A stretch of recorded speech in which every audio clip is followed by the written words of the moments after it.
এইখানে ছোট্ট এই যে আগের মতো এখানে একটা বা মিম, এই ছোট্ট একটা মিম থাকবে। কোরআন শরীফের ভিতরে ছোট্ট একটি মিম থাকবে। খাবিরুম, এই রুম রাখেন কি বলবো? রুম মিমের উচ্চারণ হবে। মানে খাবিরুম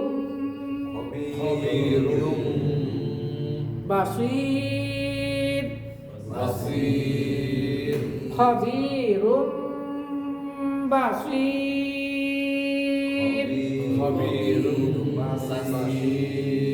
বাসির। আচ্ছা, তাহলে আমরা নুন সাকিন তানবিন, বা নুন জবর, বলেন বা নুন জবর, বা দুই জবর, এই নুন সাকিন অথবা তানবিনের বামে যদি আমার এই বা আসে, কি আসে? ইকরাবের হরফ একটি, কি আসে? বা আসে। তাহলে আমি এই নুন সাকিন এবং তানবিনকে কি করব? ছোট্ট একটি মিম দ্বারা পরিবর্তন করে গুণনা সহকারে